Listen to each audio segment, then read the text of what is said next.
Yo, what's going on, everybody? If you didn't know, now you know. It's your boy Kelvin here, back again, checking in with this NBA 2K12, looking at your boy, the newest NBA champion, Miami Heat, LeBron James in here, LBJ 23.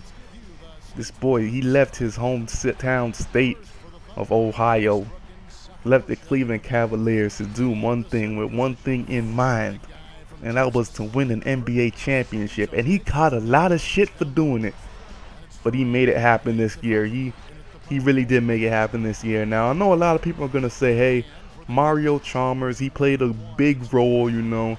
Dwayne Wade played a big role too. Chris Bosh played a big role, and I'm not taking that away from them, but your boy LeBron was beasting. He was tearing shit up. Nobody could stop him. He was determined to get it done, and he got it done. All season, he was just putting up numbers. He had an MVP regular season, MVP playoff performance, and MVP finals, and no one can take that away from him because your boy was just straight putting up numbers. And that's pretty much all I could say as you see him coming out here doing his powder toss ritual. And so let's talk about the NBA finals, how it went down, what I thought about the finals, what I thought about the Thunder, what I thought about the Miami Heat. We gonna get into all of that. So first, let's talk about what I thought about the Thunder. Now, the Thunder, they were a good team. They're a very good team. I'm not gonna say they were a good team. They are a good team, but they still got a little bit of work to do. And I know next year they're gonna come back even stronger. First, I think they need to get rid of Kendrick Perkins because he's really not doing much. He's not doing what they thought he would do. He was supposed to come here, be a nice defender, be a nice inside presence. But you know what? Serge Ibaka, I was going to say Ibaka because that's what he does. He just blocks everybody. But Serge Ibaka has really stepped up on the defensive end.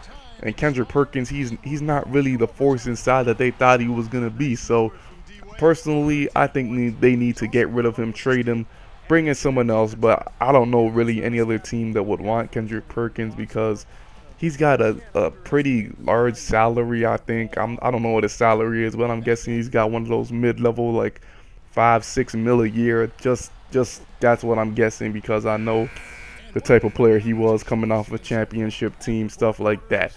So he's gonna be tough to get rid of. But the boy Westbrook, man, he played pretty good. That one beast game that they lost, game 4, people were blaming Westbrook. I don't know why were they blaming Westbrook, man? That's ridiculous. Me, I was straight blaming Kevin Durant for that game. Straight up. That was in my opinion, that was Kevin Durant's fault that they lost. It is ridiculous to me and mind-boggling that a 6'9" player with a 7'5" wingspan can only get 2 rebounds in one game. And both of those rebounds came in the fourth quarter of that game 4 loss. That's the game that I'm talking about right now because they could have won that game, you know. And people were saying, oh, that foul by Westbrook was a dumb foul. But if you look, after the jump ball, Kevin Durant was in the picture. He had a play at that loose ball, and he did not come up with it. If you were hungry enough for the NBA title, you want that championship, you got to come down with that rebound. You got to come down with that loose ball. I mean, 6'9", 7'5" wingspan, there's no reason in hell you should not come down with that loose ball. You let Shane Battier tip that shit out to whoever he tipped it out to, and then Russell Westbrook just had a blonde moment, you know, had a brain freeze, and he took a dumb foul. But, you know, in my opinion, that was Kevin Durant's fault, you know. He should have came down with that loose ball. Westbrook played a hell of a game. Durant played a good game scoring too. But you know what?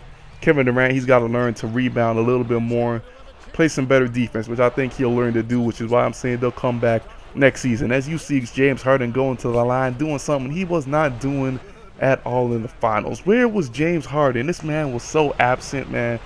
He was looking like Casper the Friendly Ghost out there because he was invisible. I swear to you, he's got to come back harder. And the reason why, in my opinion, he didn't play that good is because he was a 6th man of the year. But being during the regular season, especially this season, you had to rest your starters a lot more than you normally would because it was a shortened NBA season. So you wanted to make sure that they were ready to go come playoff time. So James Harden was going up against a lot of reserves, but come playoff time, it's a little bit different. He's going up against mostly starters. So he just didn't have that same effect that he had going up against reserves, obviously because reserves aren't as good as starters. So really, James Harden, he's good, but you know, I guess that's why he's coming off the bench. He's not as good or as great as some people think him out to believe. He just beasts against the bench players. As you see that traveling call, I don't know what the hell happened there.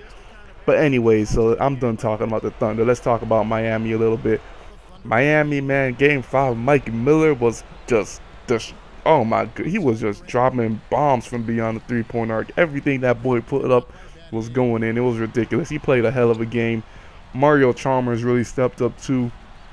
Chris Bosh, you know, the gay dinosaur, Reptar, Littlefoot, everything people want to call him, dinosaur-looking boy. He played pretty good too. You know, he was rebounding, he was blocking some shots here and there. You know, he really played a good finals. You know, and I believe, I'm not entirely sure about this, but I'm in my mind, I can't think of any other names, so I'm pretty sure that Chris Bosh is the first ex-Raptor to come up with an NBA championship. I'm not sure. I haven't seen this stat anywhere, but I'm pretty sure because I don't know anybody else, you know, who left the Raptors and won a ring because, you know, Raptors players just don't really do much. But hey, we're talking about this. So Chris Bosh, you know, I'm pretty sure he's the first one to win a ring after leaving the Raptors. But goddamn, Chris Bosh, you looking like a real suspect dude after taking all them pics with the champagne on your face. That was just not a good look, my boy. That was not a good look. But anyways, let's talk about the boy LeBron. The boy LeBron, he was beasting. He was tearing it up. He was putting up some nice numbers, you know. And I don't want to make the comparison, but he was playing like some of you people believe is the greatest of all time, Michael Jordan. So I was looking at some stats, so I'm gonna leave the link in the description. He was putting up some numbers that were kind of similar to the numbers that Jordan put up in, I believe, 91, 97, and 98. And this is coming off the NBA website where they were saying the greatest finals performances of all time. And they had Dwayne Wade's 06 performance at the top. But he was putting up numbers pretty similar to MJ's. I'm just saying, I'm not saying he's better than MJ, but you know, he's putting up some numbers that were similar. That's, you know, that's all I'm saying. And you know, so yeah, your boy LeBron was beasting. He got that ring. He deserved it. And, you know, finally the LeBron jokes of not getting a ring are dead. You know, a lot more Chris Bosh dinosaurs jokes are starting to come out, which I always find hilarious. I'm cracking up over here looking at these Chris Bosh jokes. So I don't know who's next. Who you gonna make fun of next since LeBron got his ring? You gonna start making fun of Tebow even more? You gonna go hard on Tebow? Or I think some people are gonna start making fun of Melo because Melo can't get out the first round. So yeah, we gonna make fun of Melo now, I guess. So that's pretty much it. As you see this game, overtime thriller.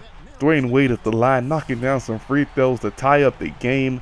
And I don't know what's going on in this game. This game is about to go in double overtime. This game was taking too long. I was letting the computer do their thing. I was about to start playing this game myself just to end it. But hey, if you want to see me commentate the double overtime thriller, because I don't know what happens yet, I'll do it. So just let your boy know. But this is your boy Kelvin, and I'm out.